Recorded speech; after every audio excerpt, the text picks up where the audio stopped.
আসসালামু আলাইকুম। জেনতারা নিউজ বাংলা অধিবেশন প্রবাহতে আপনাদের স্বাগত। আজ লন্ডন স্টুডিও থেকে আছি আমি মীর সাবির, আর ঢাকায় আমার সাথে রয়েছেন সুমাইয়া শিমু। চলুন শুরু করি আজকের গুরুত্বপূর্ণ সংবাদ। জানিয়ে দিব এই মুহূর্তে গুরুত্বপূর্ণ সব আপডেট, আন্তর্জাতিক সংবাদ। প্রথমেই জানিয়ে দিব ইরানকে নতুন যুদ্ধের জন্য প্রস্তুত করছে চীন। এরপর আর জানিয়ে দিব যুদ্ধবিরতি আলোচনা ব্যর্থ হওয়ার পর নতুন প্রস্তাব রাশিয়ার। এরপর জানিয়ে দিব যুক্তরাষ্ট্র যা করেছে ইউক্রেনে, চীন রাশিয়া তাই করছে ইরানে। এবং সর্বশেষ জানিয়ে দিব হরমুজের মাইন সরাতে উঠে পড়ে লেগেছে যুক্তরাষ্ট্র। শুনছিলেন সংবাদ শিরোনাম, এখন বিস্তারিত। তবে তার আগে অনুরোধ থাকবে এই ভিডিওটিতে একটি লাইক, কমেন্ট এবং চ্যানেলটি সাবস্ক্রাইব করে জানিয়ে দিন কোন জেলা থেকে বা কোথা থেকে আপনি আমাদের এই ভিডিওটি দেখছেন এবং শুনছেন।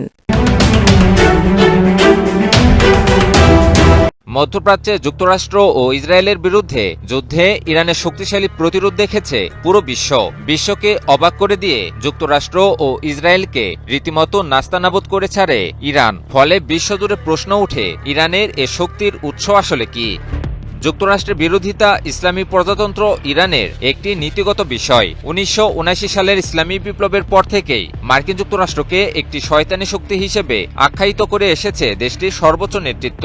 আর তাই যুক্তরাষ্ট্রের সাথে বিরোধের বিষয়টি নিয়ে ইরান অনেক আগে থেকেই সচেতন। আর এই কারণে দীর্ঘ ৪ দশকেরও বেশি সময় ধরে নানা প্রস্তুতি সেরেছে ইরান জানত তাকে একসময় না একসময় যুক্তরাষ্ট্র ও ইসরায়েলের আগ্রাসনের মুখোমুখি হতেই হতো, নয়তো উপসাগরীয় অন্যান্য দেশের মতো মাথা নিচু করে যুক্তরাষ্ট্র ও ইসরায়েলের অনুগত হয়ে থাকতে হতো, যেখানে তাদের কথায় উঠতে ও বসতে হতো এবং ইরানের নিজেদের কোনো মর্যাদা থাকতো না। কিন্তু অত্যন্ত মর্যাদা সম্পন্ন এবং উচ্চ সংস্কৃতি ও ঐতিহ্য এর অধিকারী দেশ ইরানের পক্ষে তা মানা কখনোই সম্ভব ছিল না।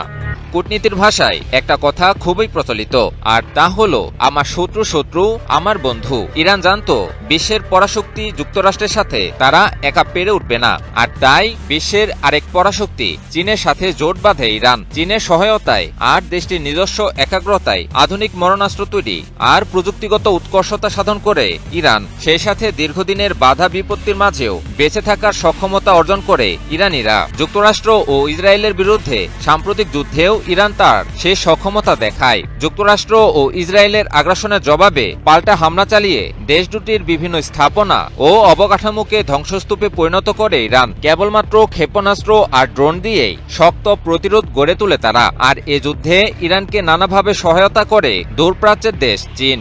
বিভিন্ন আন্তর্জাতিক মিডিয়ায় যুক্তরাষ্ট্র ও ইসরায়েলের বিরুদ্ধে যুদ্ধে ইরানকে চীনের সহায়তার বিষয়টি উঠে আসে। স্যাটেলাইট তথ্য, আধুনিক অস্ত্রশস্ত্র ও প্রযুক্তিগত সহায়তা সহ নানাভাবে ইরানকে সহায়তা করে চীনের এ সহযোগিতায় যুদ্ধে দীর্ঘ সময় ধরে শক্ত প্রতিরোধ বজায় রাখে ইরান। ফলে আর কোনো উপায় না দেখে শেষমেশ যুদ্ধবিরতির জন্য মরিয়া হয়ে ওঠে যুক্তরাষ্ট্র। অবশেষে ইরানের দেয়া যুদ্ধবিরতির শর্ত নীতিগতভাবে মেনে নিয়ে যুদ্ধবিরতিতে যায় যুক্তরাষ্ট্র। টানা ৪০ দিন যুদ্ধের পর আশা জাগিয়ে শুরু হওয়া ইসলামাবাদ আলোচনা নিরাশার মধ্য দিয়ে শেষ হয়েছে। কোনো ধরনের সমঝোতা না হওয়ার জন্য এখন পরস্পরকে দুষছে ইরান যুক্তরাষ্ট্র। শনিবার আলোচনা শুরু হওয়ার পর ইতিবাচকই বলা হচ্ছিল দুই পক্ষ থেকে। তবে রাত গড়িয়ে পাকিস্তানের রাজধানীতে যখন ভোর হলো, তখন খারাপ খবরই দিলেন যুক্তরাষ্ট্রের vice president JD Vance. Islamabad ছাড়ার আগে সংবাদ সম্মেলনে তিনি জানান ২১ ঘন্টার আলোচনায় কোনো সমঝোতা হয়নি। ইসলামাবাদে যুদ্ধবিরতির আলোচনার পর শান্তি প্রচেষ্টায় মধ্যস্থতা করার ক্ষেত্রে সহায়তা করতে প্রস্তুত বলে ইরানের প্রেসিডেন্ট মাসুদ পেজেশকিয়ানকে জানিয়েছেন রুশ প্রেসিডেন্ট ভ্লাদিমির পুতিন। ক্রেমলিনের বরাত দিয়ে এক প্রতিবেদনে খবর দিয়েছে রয়া নিউজ। প্রতিবেদন অনুসারে রোববার এক ফোন কলের মাধ্যমে বার্তাটি দেয়া হয়, যখন বিশ্ব শক্তিগুলোর কূটনৈতিক তৎপরতা বৃদ্ধির পাশাপাশি আঞ্চলিক উত্তেজনা বেড়ে চলেছে। আনুষ্ঠানিক এক বিবৃতিতে ক্রেমলিন জানায়, পুতিন এই অঞ্চলে চলমান সংঘাতের রাজনৈতিক ও কূটনৈতিক সমাধানে সহায়তা করতে প্রস্তুত। বিবৃতিতে উত্তেজনা হ্রাস এবং সংশ্লিষ্ট পক্ষগুলোর মধ্যে আলোচনা এগিয়ে নেয়ার প্রচেষ্টাকে মস্কোর ভূমিকাকে একটি সম্ভাব্য মধ্যস্থকারী হিসেবে তুলে ধরা হয়েছে। ক্রেমলিন আরও জানায়, মধ্যপ্রাচ্য ন্যায্য ও স্থায়ী শান্তি অর্জনের লক্ষ্যে বৃহত্তর উদ্যোগের প্রতি সমর্থন ব্যক্ত করেছেন ভ্লাদিমির পুতিন। এই উদ্যোগ এমন একটা সময় নেওয়া হয়েছে যখন একাধিক কূটনৈতিক পথ সক্রিয় রয়েছে এবং আন্তর্জাতিক পক্ষগুলো চলমান আঞ্চলিক সংঘাত থেকে সৃষ্ট প্রভাব নিয়ন্ত্রণে আনার চেষ্টা করছে। ইরান যুদ্ধের ময়দানে কি যুক্তরাষ্ট্রের বিরুদ্ধে প্রতিশোধ নিচ্ছে চীন রাশিয়া? মধ্যপ্রাচ্যে কি তাহলে মার্কিনীদের আধিপত্যে ভাঙন ধরেছে? যুদ্ধবিরতির পরও হঠাৎ ইরানকে এয়ার ডিফেন্স সিস্টেম কেন দিচ্ছে চীন? গত কয়েক বছরে রাশিয়ার বিরুদ্ধে লড়তে ইউক্রেনের কাছে অঢেল অস্ত্র পাঠিয়েছে মার্কিন প্রশাসন। ঠিক এ কারণেই কি ইরান যুদ্ধের ময়দানে যুক্তরাষ্ট্রের বিরুদ্ধে পাল্টা প্রতিশোধ নিচ্ছেন প্রেসিডেন্ট ভ্লাদিমির পুতিন? মধ্যপ্রাচ্যে থাকা মার্কিন সামরিক ঘাঁটিগুলোর পুঙ্খানুপুঙ্খ তথ্য দিয়ে ইরানকে সহযোগিতা করার অভিযোগ উঠেছে রাশিয়ার বিরুদ্ধে। তবে কেবলমাত্র বন্ধুত্বের খাতিরেই কি ইরানকে সহযোগিতা করছে রাশিয়া, নাকি এর পেছনে রয়েছে পুতিনের গভীর কোনো কৌশল?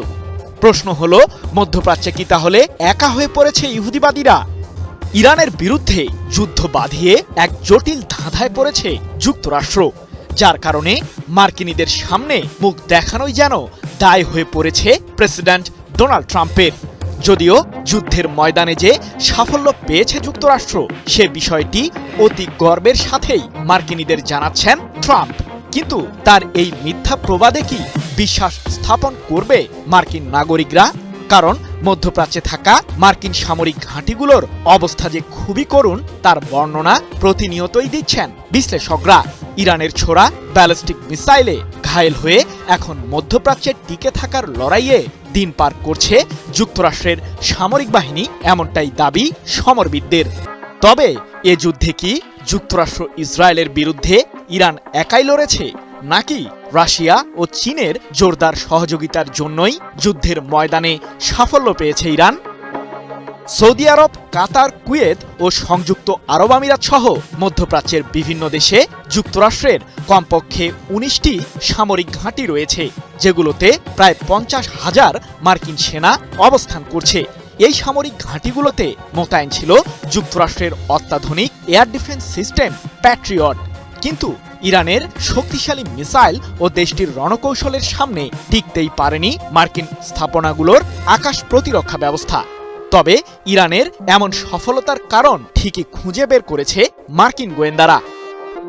সাম্প্রতিক এই যুদ্ধের কয়েকদিনের মাথায় যুক্তরাষ্ট্রের গোয়েন্দারা অভিযোগ তোলে যে রাশিয়ার দেওয়া সাহায্যের উপর ভর করেই যুদ্ধের ময়দানে সাফল্য পাচ্ছে ইরান। আর রাশিয়া মূলত ওভারহেড স্যাটেলাইট প্রযুক্তি ব্যবহার করে মধ্যপ্রাচ্যে থাকা মার্কিন লক্ষ্যবস্তুর সেই রিয়েল টাইম ডেটাগুলো ইরানকে সরবরাহ করেছিল, যার ফলে তেহরান থেকে ছোড়া মিসাইলগুলো যুক্তরাষ্ট্রের সামরিক ঘাঁটিগুলোতে নির্ভুল হামলা চালাতে সক্ষম হয়েছিল বলে ধারণা মার্কিন গোয়েন্দাদের।